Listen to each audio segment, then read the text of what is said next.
देखो छात्रों, आज हम आपको मृदा संरक्षण के उपायों के बारे में बता रहे हैं। भूमि एक बहुत ही महत्वपूर्ण संसाधन है जिसमें उगाई हुई वनस्पति से हम भोजन प्राप्त करते हैं और जितने भी जीव जगत है, संपूर्ण जीव जगत को इस पृथ्वी की ऊपरी भूपरपटी, जिसे हम भूमि कहते हैं, से किसी न किसी रूप में इसे प्रत्यक्ष अप्रत्यक्ष रूप से भोजन प्राप्त होता है।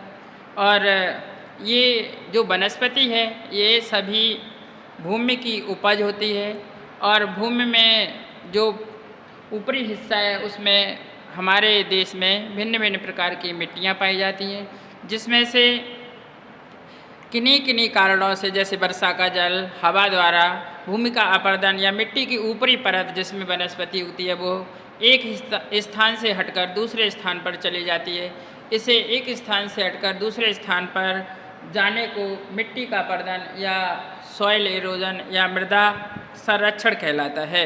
ये एक स्थान से हटकर दूसरे स्थान पर ना जाए और इसमें अत्यधिक मात्रा में, जैसी भारत में जनसंख्या है उस जनसंख्या के अनुपात में पोषण प्राप्त होता रहे और हम आत्मनिर्भर भारत का निर्माण करते रहें। क्योंकि अगर हमारे पास जनसंख्या अधिक है तो उस जनसंख्या का भरण पोषण करने के लिए हमारे पास अन्न का पर्याप्त मात्रा में भंडार भी अति आवश्यक है। इसके लिए हमें मृदा का संरक्षण अति आवश्यक है। तो मृदा संरक्षण के जो भिन्न भिन्न उपाय हैं उनका वर्णन सामने हमने जो आपका दिखाई दे रहा होगा व्हाइट बोर्ड पर किया है, इसके भिन्न भिन्न पॉइंटों या बिंदुवार से। इसका पहला पॉइंट है वृक्षारोपण। वृक्ष लगाकर जल की गति को नियंत्रित किया जा सकता है और बाढ़ के प्रकोप से भूमि के कटाव को रोका जा सकता है। हरियाणा और उत्तर प्रदेश की पश्चिमी सीमा की ओर पश्चिमी हवाओं, पछुआ हवा से होने वाले कटाव को रोकने हेतु एक बहुत विस्तृत क्षेत्र में वन लगाए गए हैं। दूसरा बिंदु है नदियों पर बांध बनाना। नदियों पर बांध बनाकर जल के तीव्र प्रवाह को रोककर भूमि के कटाव को रोका जा सकता है। तीसरा पॉइंट है खेतों की मेड़बंदी करना। खेतों पर ऊंची मेड़बंदी करना भूमि के कटाव को रोकने का कारगर उपाय है। मेड़ मिट्टी के उपजाऊ जीवांशों को बहने से रोक देती है। चौथा बिंदु है पशुओं की अनियंत्रित चराई पर रोक। खुली या जुती हुई भूमि में पशुओं को नहीं चराना चाहिए, क्योंकि पशुओं के खुरों से मुलायम मिट्टी कट जाती है और वायु अपने साथ उड़ा ले जाती है अथवा जल में बह जाती है। अगला बिंदु है ढाल के विपरीत जुताई करना।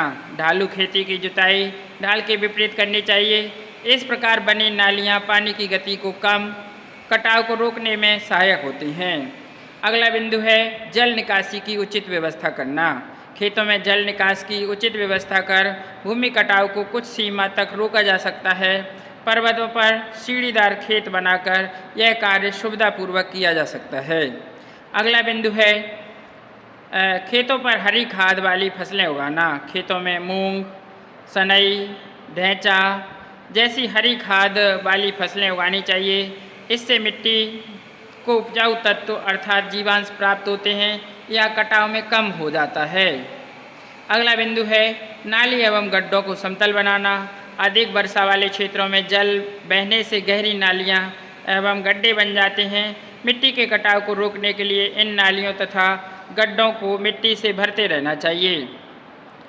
अगला बिंदु है जो कि 9वां पॉइंट है वन संरक्षण। वनों की अंधाधुंध कटाई पर प्रतिबंध लगाया जाना चाहिए। भारत सरकार ने अनेक वनों को सुरक्षित वन घोषित कर दिया है। अंतिम बिंदु है जल के बहाव मार्गों का निर्माण। वर्षा तथा अन्य प्रकार के जल के उचित ढंग से बहने के लिए नालों व नालियों का निर्माण किया जाना चाहिए, जिससे जल इधर उधर बहकर भूमि का कटाव न कर पाए। नदियाँ, नालों व नहरों के किनारों को ऊंचा किया जाना चाहिए ताकि बाढ़ का पानी इधर उधर न फैल पाए।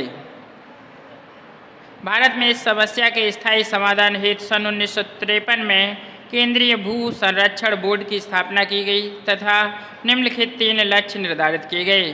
पहला बिंदु है कटी फटी भूमि को कृषि योग्य भूमि में परिवर्तित करना। दूसरा है मरुभूमि के विस्तार को नियंत्रित करना। तीसरा है वर्तमान कृषिगत भूमि की उपजाऊ शक्ति को कमी न आने देना। निष्कर्ष में है, इन उद्देश्यों को प्राप्त करने के लिए देहरादून, कोटा, जोधपुर, ऊटकमंड एवं बिलोरी में अनुसंधान संस्थाएं स्थापित की गई हैं। धन्यवाद।